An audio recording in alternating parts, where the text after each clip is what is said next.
देखो टोनी, तुमने अब तक तुम 7 बेटियों को जन्म दे चुकी हो।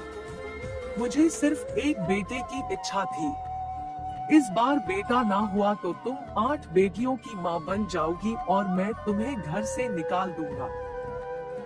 हे भगवान, इस बार तो मुझे एक बेटा दे दो, नहीं तो मेरे पति मुझे घर से बाहर निकाल देंगे। टोनी अंडे पर बैठी हुई थी। तभी अंडे टूटने की आवाज सुनकर टुन्नू आता है। टोनी, बताओ बेटा हुआ है या बेटी? अरे तुम जवाब क्यों नहीं देती हो? तुम रो रही हो, इसका मतलब तुम्हें फिर से बेटी हुई है।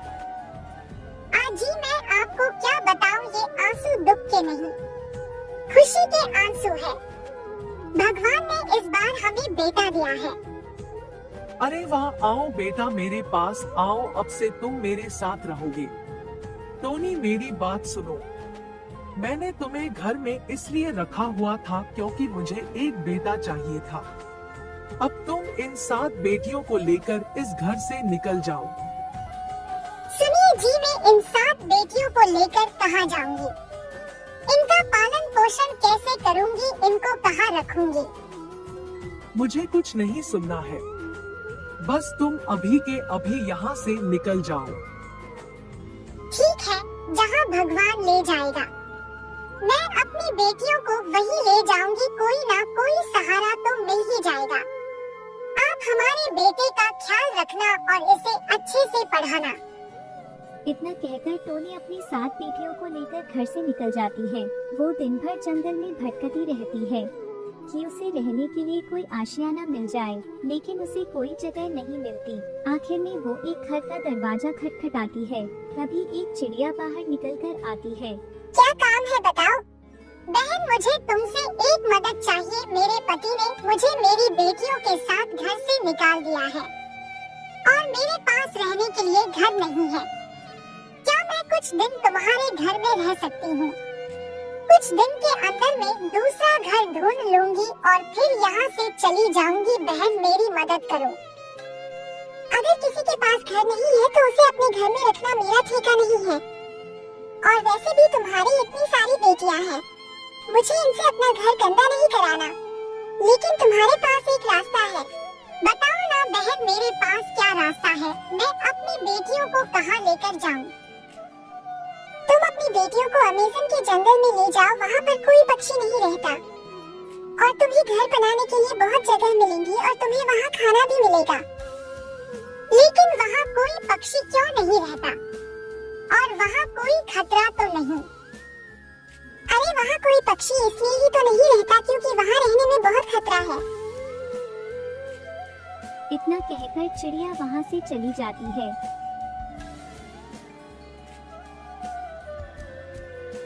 माँ, मुझे बहुत भूख लगी है। माँ, मुझे खाना दो, नहीं तो मैं भूख से मर जाऊंगी। माँ, अब बेचारी टोनी के पास उस जंगल में जाने के अलावा कोई रास्ता नहीं बचा था।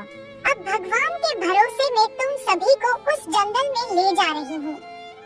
इसके अलावा मेरे पास और कोई रास्ता नहीं बचा। इतना बोलकर टोनी अपनी बेटियों को अमेज़न के जंगल में ले जाती है। वहाँ उसे एक खाली घर दिखता है। वो सभी उस घर में चले जाते हैं। मोनी बेटा, मैं तुम सभी के लिए खाना लेने जा रही हूँ। मेरे जाते ही दरवाजा बंद कर लेना और चाहे कुछ भी हो जाए, जब तक मैं ना कहूँ दरवाजा मत खोलना। जब मैं लौट कर आऊंगी तो मैं ये आवाज निकालूंगी, मैं आई, दरवाजा खोलो। ये सुनते ही दरवाजा खोल देना। ठीक है माँ, जब मैं ये आवाज सुनूंगी तभी दरवाजा खोलूंगी, लेकिन आप जल्दी से लौट कर आना। टोनी जैसे ही खाना ढूंढने के लिए घर से निकलती है। आज तो मेरा काम बन गया, अब मैं इस चिड़िया के बच्चों को खा जाऊंगा। चील दरवाजा खटखटाती है। लगता है कोई दरवाजे पर है, लेकिन माँ ने मना किया था कि जब तक मैं ना बोलूं दरवाजा मत खोलना, इसलिए हम दरवाजा नहीं खोलेंगे। ये लोग दरवाजा क्यों नहीं खोल रहे हैं? लगता है मुझे इनकी माँ की तरह आवाज निकालनी पड़ेगी, तब ये दरवाजा खोलेंगे। मैं आई, दरवाजा खोलो। माँ आ गई, अब दरवाजा खोल देती हूँ।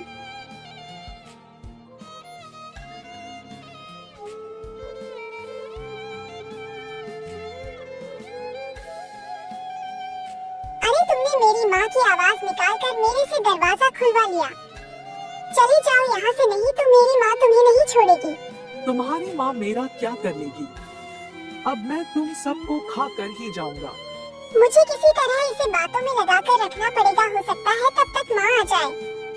अगर तुमने मेरी किसी भी बहन को हाथ लगाया तो मैं तुम्हें मार डालूंगी। तुम बहुत बोल रही हो। सबसे पहले मैं तुम्हें ही खाता हूँ। जैसे ही चिल मोनी को खाने के लिए आगे बढ़ती है, तभी टोनी वहाँ आ जाती है। खबरदार चील, अगर तूने मेरी बेटी को छुआ तो मैं तुम्हारी जान ले लूंगी। मैं तेरे सामने ही तेरी बेटी को खाऊंगा। तभी टोनी चील पर हमला कर देती है। दोनों में लड़ाई होने से चील की मौत हो जाती है और टोनी घायल हो जाती है।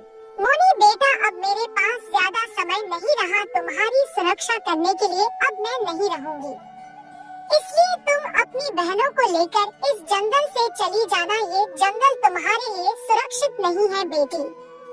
टोनी इतना बोल ही रही थी, तभी उसकी मौत हो जाती है। आप हमें छोड़कर चली गई, अब हम आपके बिना कैसे जिएंगे माँ?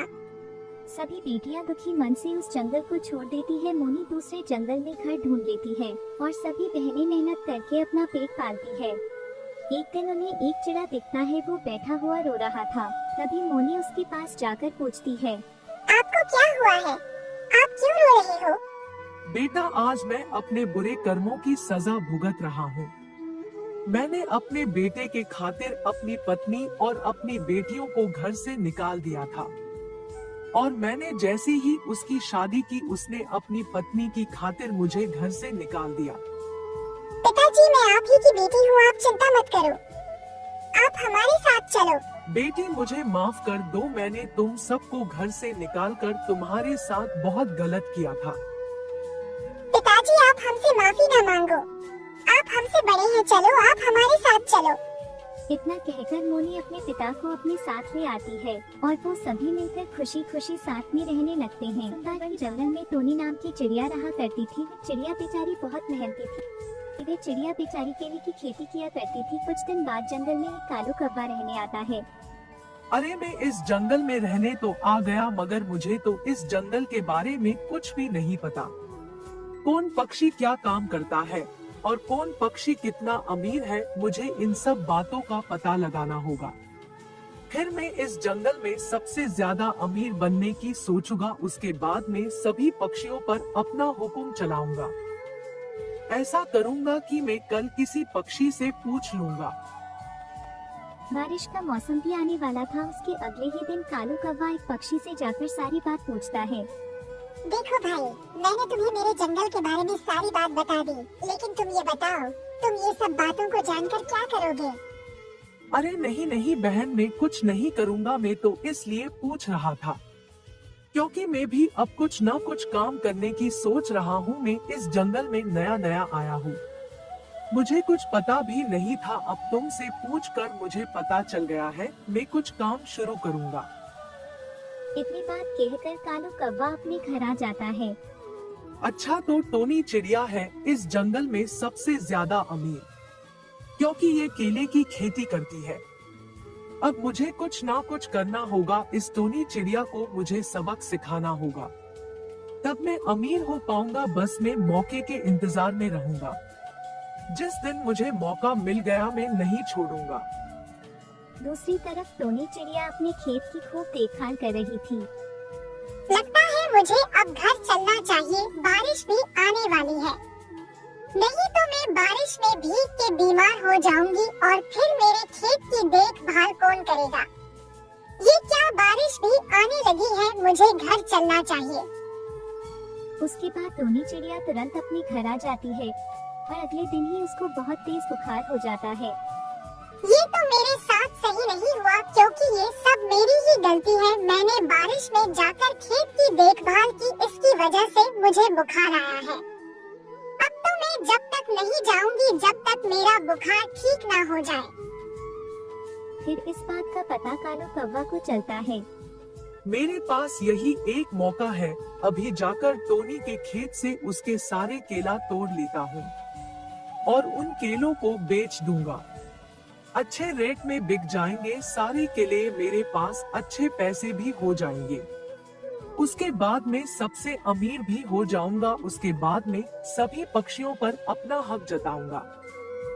उसके बाद कालू कौवा टोनी चिड़िया के खेत से सारे केले तोड़ के बाजार में बेचने लगता है। उसके सारे केले बहुत अच्छे दाम में बिक जाते हैं और वह बहुत सारे पैसे लेकर अपने घर आ जाता है। अब देखता हूँ मैं सारे पक्षियों को, मेरे पास अब बहुत सारे पैसे हो गए हैं। अब मैं सभी पक्षियों पर अपना हुक्म चलाऊंगा। अब मैं जो कहूँगा अब सारे पक्षी वैसा ही करेंगे। उसके कुछ दिनों बाद टोनी चिड़िया की तबीयत ठीक हो जाती है। अब मेरी तबीयत पहले से ठीक हो चुकी है। अब मैं जाती हूँ खेत देखकर आती हूँ। बहुत दिन हो गए हैं मेरे खेत को तो किसी ने नहीं देखा होगा मेरे अलावा, और कौन देखेगा। मेरे खेत को जल्दी से पहले देखकर आती हूँ, कहीं कोई नुकसान न हो गया हो मेरे खेत में।